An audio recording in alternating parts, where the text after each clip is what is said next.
ఉన్న బంగారాన్ని విడిపించి ఆ రోజు ఆన్లైన్ రేటుకే మేము కొంటాం. Sharma gold company.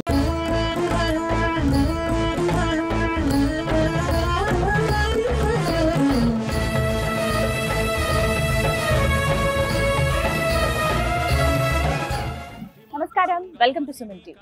ఆ జగన్మాత తన భక్తుల్ని కాపాడుకునేందుకు, రక్షించుకునేందుకు వివిధ రూపాల్లో వివిధ ప్రాంతాల్లో ఆవిడ తార్కాణాలు చూపించారు. అందులో భాగంగా స్వయంగా ఆవిడే నిర్మించుకున్నటువంటి దేవాలయం, ఒక సర్ప రూపంలో అమ్మవారే ప్రత్యక్షమైనటువంటి దేవాలయం దగ్గర నేనున్నాను. అదే హైదరాబాద్ రాజేంద్ర నగర్లో ఉన్నటువంటి మైలారదేవపల్లిలో ఉన్న దుర్గానగర్లోని జయదుర్గాదేవి దేవస్థానం.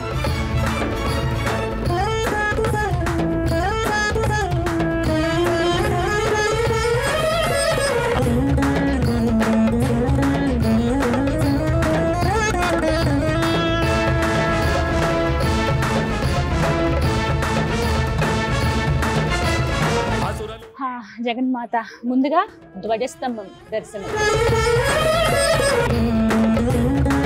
అమ్మవారి ఆలయం చాలా విశాలంగా ఉంటుంది. ప్రత్యేకించి రోడ్ సైడ్ నుంచి కొద్దిగా మనకు కమాన్ కనిపిస్తుందండి మీకు, దుర్గా నగర్ అని చెప్పి ఎవరిని అడిగినా చెప్తారు. అక్కడి నుంచి జస్ట్ ఒక 100 మీటర్లు లోపలికి రాగానే అమ్మవారి ఆలయం మనకు కనిపిస్తుంది.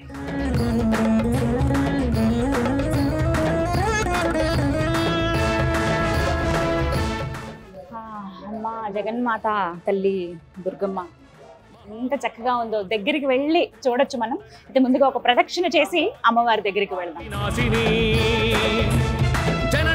సర్వమంగళ మాంగళ్యే శివే సర్వార్థ సాధకే శరణ్యే త్రయంబకే దేవి నారాయణీ నమోస్తుతే. ముందుగా గణపతి విగ్రహం మనం చూడొచ్చు. అలాగే ఆ పక్కగా సరస్వతి దేవి. అమ్మవారిని వివిధ అలంకారాల్లో తీర్చిదిద్దుతారు కదా నవరాత్రుల్లో. ఆ అలంకారాలు ఏవైతే ఉంటాయో అవి ఇక్కడ మనకి గర్భగుడికి బయట వైపున ఇలా విగ్రహాల మాదిరిగా ఏర్పాటు చేశారు. ఎవరో దగ్గరికి వెళ్ళి తాకకూడదు, ఎందుకంటే అవి అలాగే చక్కగా చూసేందుకు ఉన్నాయి. తాకితే మళ్ళీ వాటి మీద పసుపు కుంకుమ వేసి కాస్త డిస్టర్బ్ అవుతాయి కాబట్టి ఇలా దూరంగా గ్రిల్స్ లాగా వేశారు. ఇక్కడి నుంచి మనం దర్శనం చేసుకోవచ్చు. అన్నపూర్ణేశ్వరి ఆ పరమశివుడికే అన్నదానం చేస్తూ ఉన్నారు. మహాలక్ష్మి అమ్మవారు. అలా ప్రదక్షిణ చేస్తూ అమ్మవారిని తలుచుకుంటూ ఆవిడ వివిధ రూపాలని స్మరించుకుంటూ అలా ముందుకు సాగొచ్చు. బాలా త్రిపుర సుందరీదేవి, జయదుర్గ అమ్మవారు. ఇప్పుడు ఏ అమ్మవారు అయితే లోపల ఉన్నారో భక్తుల్ని దీవించేందుకు ఆ అమ్మవారి రూపమే ఇది జయదుర్గ అమ్మవారు. రాజరాజేశ్వరి దేవి.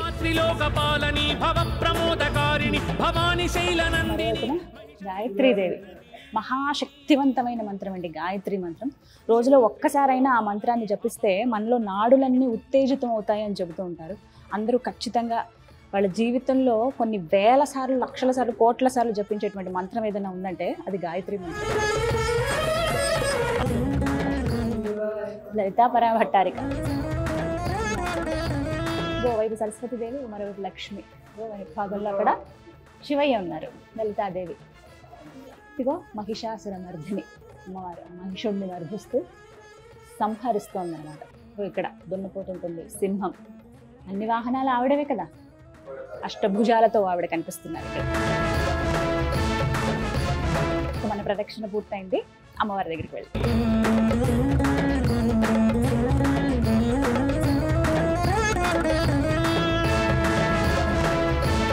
మహాలక్ష్మి, మహాసరస్వతి, శక్తి స్వరూపిణి జగన్మాత. జయ దుర్గా జయ. ఎంత చక్కగా ఉందో ఆవిడ రూపం. నిజంగా ఒక్క మాటలో చెప్పాలంటే దూరం నుంచి చూసినప్పుడు వెంటనే గుర్తొచ్చింది విజయవాడ దుర్గమ్మ. ఆవిడే వచ్చి అలా కూర్చున్నారా ఆ దుర్గాదేవి అనే భావన కలిగింది. చుట్టూ కూడా మొత్తం ఇలా ఒక సింహాసనంలా ఉందో, బంగారు సింహాసనంలో ఆవిడ ఎలా కూర్చుని ఉంటుందో, నా ఇల్లు అన్నట్టుగా విశాలంగా ఉంది. లోపల మందిరం, అక్కడ కూర్చుని ఉంది. ఒక పాజిటివ్ వైబ్ అయితే అందుతోంది ఇక్కడికి చూడగానే. భయం అనేది కాదు కానీ ఒక భక్తి భావం ఉప్పొంగుతోంది లోపలికి. ఇక్కడ అడుగు పెట్టగానే గర్భగుడి అంతరాలయం అంటే గర్భగుడి ప్రథమ మార్గం దగ్గర మనం ఉన్నాం. ఇంకా లోపలికి వెళ్తే అది ఇంకా లోపల అమ్మవారి స్థానమే అనమాట. ఇది జయదుర్గ పంచాయతన దేవాలయం అంటారు. హైదరాబాద్లో మనకి ఎక్కడ ఈ విధంగా కనిపించదండి. జయదుర్గ అమ్మవారి మధ్యలో ఉండగా మనకి మొత్తం 4 వైపులా మహాగణపతి, సూర్య భగవానుడు, ఆ పరమశివుడు, విష్ణుమూర్తి ఇలా 4 వైపులా ఉండగా జయదుర్గ అమ్మవారు అలా ఆసీనులైనట్టుగా కనిపిస్తుంది. ఒక్కసారి అమ్మవారి రూపం గమనించండి. పాదాలు మెట్టెలు, పట్టీలు పెట్టుకొని, గజ్జలు పెట్టుకొని, ఆమె పాదాలు ఎంత ముద్దుగా ఉన్నాయో. ఎర్రటి చీర కట్టారు అమ్మవారికి. అభయాస్తం ఇస్తున్నారు 2 చేతులతోటి, చతుర్భుజాలతో ఉన్నారు అమ్మవారు, శంకు చక్రాలు పట్టుకున్నారు. అలాగే పైనంతా కూడా అమ్మవారి వివిధ అలంకారాలు ఇలా మనం అక్కడ చూడొచ్చండి. పంచలోహాలతో చేసినటువంటి ఆ తొడుగు ఏదైతే ఉందో దానిపైన ఒక సింహాసనం పైన ఆవిడ కూర్చున్నట్లుగా 2 వైపులా కింద మనకి మూర్తులు, అంటే అభిషేకాలు పూజలు అవి జరుగుతాయి కదా, మనకి ఉత్సవ మూర్తులు 2 వైపులా కనిపిస్తాయి. పరమేశ్వర శివలింగం అక్కడ, ఆమె చెంత అయినా ఆయన చెంత ఆమె కదా ఎప్పుడు.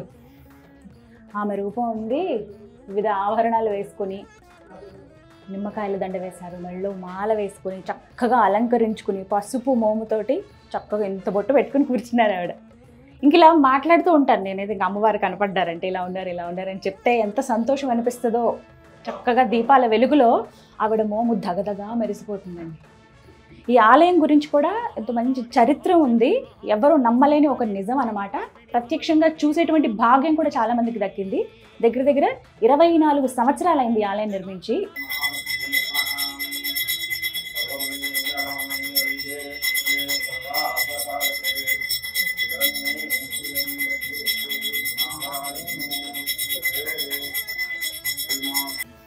సర్వభూతానాం బ్రహ్మ దేవతర బ్రహ్మ దేవతర బ్రహ్మ.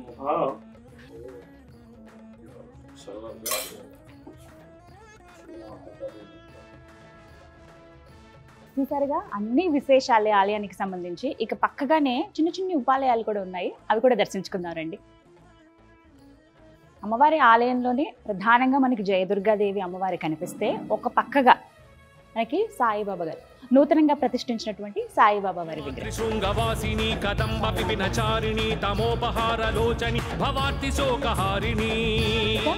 ముందు జగ్గమ్మ అనే అమ్మవారు ఉండేవారనమాట. ముందు ఆవిడకే పూజ చేసేవాళ్ళు. ఇక్కడంతా కూడా పంట పొలాలే ఉండేవి. అక్కడ పండిన ప్రతి పంట, మొదటి పంటను తీసుకువచ్చి అమ్మవారికి సమర్పించి వాళ్ళు ఒక పండగలాగా చేసుకునేవారు. ముందు సమర్పించేది ఈ అమ్మవారికి.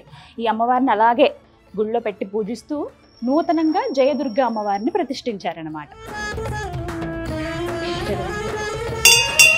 లక్ష్మీ దుర్గా సరస్వతి ఈ ఆలయానికి సంబంధించిన మరిన్ని విశేషాలు అర్చకుల మాటల్లో విందాం. కాచ్యాయనాయ విఘ్నహే కన్యాకుమార ధీమహి తన్నో దుర్గ ప్రచోదయాతు. మైలార్దేవపల్లి గ్రామంలో దుర్గానగర్ దేవాలయం. ఈ దుర్గానగర్ దేవాలయం విశిష్టత, పూర్వకాలం యొక్క కథ ఏమిటంటే, ఇదంతా పంట పొలం. ఈ పంట పొలం ప్రాంతంలో ఇక్కడ ఎవరు ఏ కూరగాయలు పండించినా, ఏ ధాన్యం పండించినా ఆ యొక్క ధాన్యం తీసుకొచ్చి ఇక్కడ పంట పొలాల వాళ్ళందరూ కూడా ఇక్కడ అమ్మవారికి సమర్పించేది. అయితే ఇక్కడ ముందు ఉండేది జగ్గమ్మ అనేటువంటి అమ్మవారు ఇక్కడ ఉండేది. ఆ అమ్మవారికి అందరు కూడా ఒక చిన్న దేవాలయం.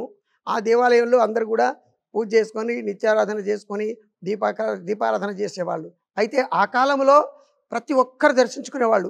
కొంతకాలానికి ఇక్కడంతా ప్లాట్లు అయిన తర్వాత అందరు కలుసుకొని ఈ భూమి ఎవరైతే యజమానులు ఉన్నారో, ప్రేమ్దాస్, ప్రకాష్ గౌడ్, దేవదాస్, ఈ ముగ్గురు అన్నదమ్ములు వీళ్ళంతా కలుసుకొని, బాలశెట్టి గౌడ్ వీళ్ళంతా కలుసుకొని ఒక దేవాలయం నిర్మాణం చేద్దామనేటువంటి సంకల్పం చేసుకున్నారు. ఆ సంకల్పం చేసుకొని కొంతకాలానికి ఈ యొక్క దేవాలయ నిర్మాణం ప్రారంభం చేసినారు. ప్రారంభం చేసి అక్కడ నాగదేవత పుట్ట ఉంది. అక్కడ పూర్వకాలం నుంచి అక్కడే పుట్ట ఉంది. నాగదేవత పెద్ద సర్పం ఉంటుంది. అయితే ఆ యొక్క సర్పం ఇక్కడంతా తిరిగేదనమాట. ఎవరు కూడా దాన్ని హాని కలిగియలేదు, ఎవరిని ఏ హాని కలగనీయలేదు. ఆ యొక్క నాగసర్పం దేవతా స్వరూపం. అది అందరు పూజ చేసుకునే వాళ్ళు, పసుంక వేసేవాళ్ళు దాని మీద. మళ్ళీ సాయంకాలం వరకు ఎక్కడికో అంతార్థమే వెళ్ళిపోయేది. అటువంటిది వీళ్ళు ఇక్కడ దేవాలయం నిర్మాణం చేసిన తర్వాత ఒక విగ్రహ ప్రతిష్టాపన చేద్దామనేటువంటి సంకల్పం చేసుకొని అమ్మవారిని విగ్రహాన్ని తీసుకొచ్చినారు.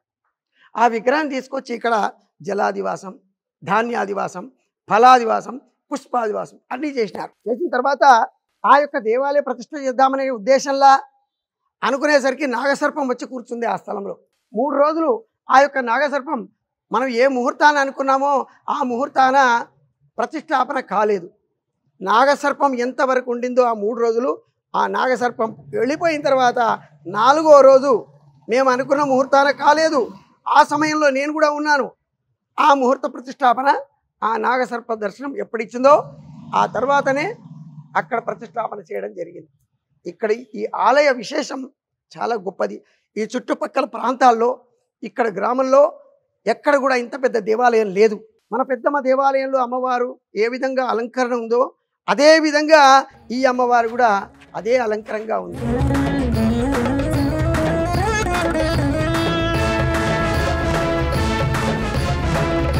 శ్రీ గురుభ్యో నమః. హరి ఓం. శ్రీ జయదుర్గాదేవి పంచాయతన దేవస్థానము దుర్గానగర్లో వెలిసినటువంటి అమ్మవారు దుర్గాదేవి. ఈ అమ్మవారు కొంగు బంగారముగా వచ్చినటువంటి భక్తులందరికీ కూడా ఎల్లవేళలా కూడా విశేషంగా కోరుకున్నటువంటి కోరికలన్నీ కూడా ఇచ్చేటటువంటి అమ్మవారు శ్రీ జయదుర్గాదేవి అమ్మవారు. ఈ అమ్మవారి దగ్గర చాలా విశేషం ఏమిటి అంటే సంతానము లేనటువంటి వారికి సంతానము, అదే విధముగా వివాహము జరగనటువంటి వారికి వివాహము, అదే విధముగా వ్యాపారము అభివృద్ధి చెందుట కొరకు కూడా ఎంతోమంది వచ్చి ఈ జయదుర్గాదేవి అమ్మవారి దగ్గర దర్శించుకుంటూ వారి మనసులో ఉన్నటువంటి కోరికలన్నీ కూడా అమ్మవారికి చెప్తున్న వెంటనే ఆ జయదుర్గాదేవి అమ్మవారు కొంగు బంగారమై వారు కోరుకున్నటువంటి కోరికలన్నీ కూడా ఎంతో విశేషంగా నెరవేరుస్తూ ఉండేది. అదే విధముగా ప్రతి అమావాస్య, ప్రతి పౌర్ణమి నాడు, అదే విధముగా నవరాత్రోత్సవము, దేవి శరన్నవరాత్రోత్సవం సమయంలో ప్రతిరోజు కూడా ఈ దేవాలయ ప్రాంగణంలో అన్నదానము జరుగుతూ ఉంటుంది.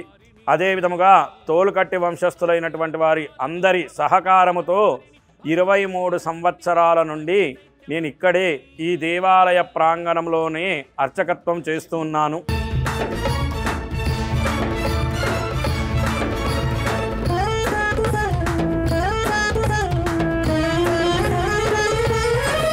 మైలాదేవరపల్లి దుర్గానగర్లో ఉన్నటువంటి జయదుర్గా ఆలయం ఎంతో విశిష్టత, దైవాన్వితమైన శక్తివంతమైన ఆలయం అని చెప్పాను కదా. ఆలయంలో ఉండే ప్రత్యేకత మీరు అయ్యగారి మాటలో వినే ఉంటారు. మరొకసారి చెప్పాలనుకుంటున్నాను నేను. ఒక్కసారి ఇక్కడ చూడండి. ఈ పుట్ట ఏమిటి ఆలయంలోనే ఉంది అని అనుకుంటున్నారా? ఇది నిర్మించినటువంటిది. కానీ ఈ పుట్టని ఇలా ఏర్పాటు చేయడానికి కారణం ఏంటో తెలుసా? స్వయంగా అమ్మవారు సర్పరూపంలో ఇక్కడ ప్రత్యక్షమయ్యారు. దానికి నిదర్శనంగా, దానికి ఒక్కసారి అది నిజమా కాదా అనుకునే వాళ్ళకి ఇక్కడ ఫొటోస్ రూపంలో కూడా ఎగ్జిబిట్ చేస్తున్నారు. ఒక్కసారి ఇక్కడ చూడండి పైన. సరిగ్గా 24 సంవత్సరాల క్రితం ఇక్కడ అమ్మవారిని ప్రతిష్ఠించాలని భావించారు ఆలయ పెద్దలు. తర్వాత కొన్ని కార్యక్రమాలు, ముందుగా ప్రతిష్ఠించే ముందు దైవశక్తిని అమ్మవారిలోకి తీసుకురావడానికి కొన్ని కార్యక్రమాలు చేస్తారు. ఆ క్రతువులన్నీ జరిగే ఒక 2 రోజుల్లో మళ్ళీ ప్రతిష్టాపన ఉంది అనగా జరిగేటువంటి కార్యక్రమాల్లో ఎక్కడి నుంచి వచ్చిందో తెలియదు, ఒక పెద్ద సర్పం వచ్చింది ఆలయంలోకి. వీళ్ళు అనుకున్న ముహూర్తం ఒకటి, ఆ సమయమేమో మించిపోతోంది, సర్పం అక్కడి నుంచి వెళ్ళట్లేదు. అంటే అమ్మవారే ఆ ముహూర్తాన్ని ఆపిందని భావించారు. 3 రోజుల పాటు అక్కడక్కడే ఆ లోపల, ఇప్పుడు ఏదైతే గర్భగుడిలో మనం అమ్మవారిని చూస్తున్నాం అక్కడే తిరిగింది. అందరూ వచ్చారు, పసుపు కుంకలు వేసిన, ఎవరికి ఏ హాని చేయలేదు. కానీ దైవ సర్పంగా భావించారు. ఇక్కడెక్కడ రక్షణగా అలా ఉంది, ఈ ముహూర్తానికి ప్రతిష్ఠించొద్దు అని అమ్మవారి ఆజ్ఞగా భావించి 3 రోజుల పాటు ప్రతిష్టాపన నిలిపివేశారు. ఆ తర్వాత 3వ రోజున ఏం జరిగిందో తెలియదు, గర్భగుడిలోంచి అలా బయటికి వచ్చి వచ్చి వచ్చి వచ్చి ఇక్కడ దాకా వచ్చిన దైవ సర్పం సడన్గా, అంటే అకస్మాత్తుగా మాయమైపోయింది. ఎటు వెళ్ళిందో తెలీదు, ఎలా వెళ్ళిపోయిందో తెలీదు, ఎవరికి కనిపించలేదు. ఇక ఒక్కటే భావించారు, ఇది అమ్మ ఆజ్ఞ, అమ్మవారి స్వరూపంగా భావించి ఎక్కడైతే ఆ సర్పం అంతర్ధానం అయిపోయిందో అక్కడే ఇలా పుట్టని ఏర్పాటు చేశారనమాట. ఇదిగో మనం చూస్తున్న పుట్ట ఇక్కడ ఇప్పటికీ ఒక నమ్మకం ఏంటో తెలుసా అండి? ఎవరైనా పిల్లలు కలగని వాళ్ళు వచ్చి మాకు ఇలా సంతానం లేక బాధపడుతున్నాం అంటే 11 రోజుల పాటు వీరికి ఇక్కడ పాలాభిషేకం చేయించి పుట్టలో పాలు పోయిస్తారు అయ్యగారు. అలా ఎవరైతే చేస్తారో ఖచ్చితంగా వాళ్ళకి సంతాన ప్రాప్తి కలుగుతుందని ఇప్పటికీ నమ్మకం. ఎంతోమంది అలా సంతానం కలిగి అమ్మవారి దగ్గర చూపించడానికి, వాళ్ళు మొక్కులు తీర్చుకోవడానికి కూడా వచ్చారట. ఆ తర్వాత ఎప్పుడైతే పుట్టబెట్టారో ఇక్కడ అమ్మవారిని ఇలాగా సర్పాన్ని కూడా ప్రతిష్ఠించారు. ఇలా ప్రతిసారి, అంటే ప్రతిరోజు ప్రత్యేకించి మంగళవారం పూట అయితే పుట్టలో పాలు పోసేవాళ్ళు కావచ్చు, ఇక్కడ అభిషేకాలు కానీ ఇవన్నీ ప్రతినిత్యం జరుగుతూనే ఉంటాయి. దానికి నిజమా కాదని చాలామంది అనుకుంటారు. కానీ అప్పటివి సరిగ్గా 24 సంవత్సరాల క్రితం ఉన్న ఫొటోస్ మీకు ఇక్కడ టెంపుల్లోనే చూడొచ్చు. మీకు విజువల్లో కూడా చూపిస్తాను చూడండి.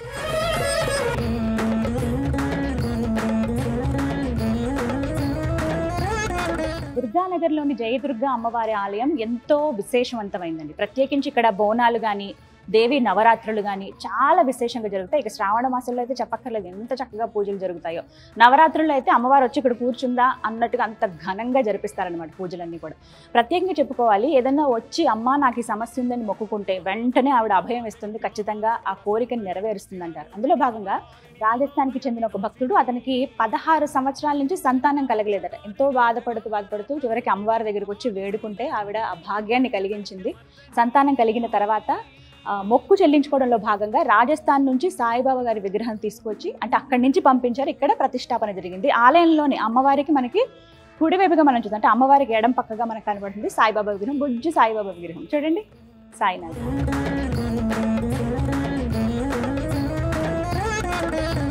ఇదే ఆలయ ప్రాంగణంలో మనం బుజ్జి హనుమాన్ మందిరం కూడా చూడొచ్చండి. ఎంత ముద్దుగా ఉంటారో స్వామి, ఇలా పంచలోహాలతో ఇలా తొడుగు వేశారు. అంటే అలంకారాలు బట్టి అవి మారుస్తూ ఉంటారనమాట. ప్రత్యేకించి చెప్పుకోవాలి, రామనవమి చాలా ఘనంగా చేస్తారనమాట. కళ్యాణం జరిపించేటప్పుడు వేల మంది భక్తులు వచ్చి ఇక్కడ దర్శనం చేసుకుంటారు. ఇక ప్రతి మంగళవారం శనివారం అయితే విశేషంగా హనుమంతుడికి పూజలు జరుగుతాయి కదా. చూడండి ఎంత బుజ్జిగా ఉన్నారు. ఇక ఇదే ఆలయంలో నవగ్రహాలను కూడా మనం చూడొచ్చండి. ఒకసారి ప్రదక్షిణ చేసి దండం పెట్టుకుందాం. ఆదిత్యాయ సోమాయ మంగళ బుధాయ చ గురు శుక్ర శనిభ్యశ్చ రాహవే కేతవే నమః. నవగ్రహాలకు దండం పెట్టుకుంటే మనకున్నటువంటి గ్రహ బాధలు కానీ ఏమైనా తొలగిపోతాయి. ప్రత్యేకించి శనిత్రయోదశి లాంటివి ఏమైనా ఉంటాయి కదా, అలాంటి తిథులు వచ్చినప్పుడు భక్తులు వచ్చి ఇక్కడ అభిషేకాలు అవి చేస్తారనమాట. అలా కూడా విశేషంగా ఎప్పుడు ఏదో ఒక నిత్యం ప్రతినిత్యం ఏదో ఒక పూజలు జరుగుతూనే ఉంటాయి ఆలయంలో. చూసారుగా అమ్మవారి ఆలయాన్ని. ఎవరైతే ఇప్పటి వరకు దర్శించుకోలేదో వారందరూ కూడా మైలార్ దేవరపల్లి దుర్గానగర్లో ఉన్నటువంటి జయదుర్గా ఆలయానికి రండి. అమ్మవారి రూపం ఎంతో చక్కగా ఉంటుందండి. ఇప్పుడు చూస్తుంది కేవలం ఒక రూపంలో మాత్రమే. వివిధ అలంకారాల్లో అమ్మవారు చాలా చక్కగా కనిపిస్తారు. ఎంత చక్కగా అలంకరిస్తారో ఆ ఫొటోస్ అన్నీ కూడా నేను మీకు చూపిస్తాను. అమ్మ అనుగ్రహం ఉంటే మనకు అన్నీ ఉన్నట్లే. మీకు కనుక సమయం ఉంది, లేకపోతే మేము వెళ్ళాలనుకుంటున్నాము ఎక్కడికైనా ఆలయానికి, దుర్గాదేవి ఆలయానికి అనుకుంటే చక్కగా మీరు రావచ్చు. హైదరాబాద్ దగ్గరలోనే అడ్రస్ అయితే చెప్పాను కదా, రాజేంద్ర నగర్ వస్తుంది, మైలార్ దేవరపల్లి దుర్గానగర్. రోడ్ సైడే మనకు ఒక కమాన్ కనిపిస్తుంది. ఆ లోపలికి రాగానే అమ్మవారి ఆలయం చూడొచ్చు. అమ్మవారి స్వయంగా తనకు తాను సర్పరూపంలో కనిపించి భక్తులను అనుగ్రహించి ఇప్పటికీ ఏదో ఒక రూపంలో వాళ్ళకి కనపడుతూ వాళ్ళ కోరికలు తీరుస్తూ కొంగు బంగారంగా వెలుసులుతోంది ఈ జయదుర్గ అమ్మవారు. అమ్మవారి దర్శనం భాగ్యం మీకు కలగాలని మనస్ఫూర్తిగా కోరుకుంటూ ఇది వాళ్ళ వీడియో. మరో దివ్య ఆలయ సందర్శనంతో మళ్ళీ మీ ముందుంటాను. నమస్కారం.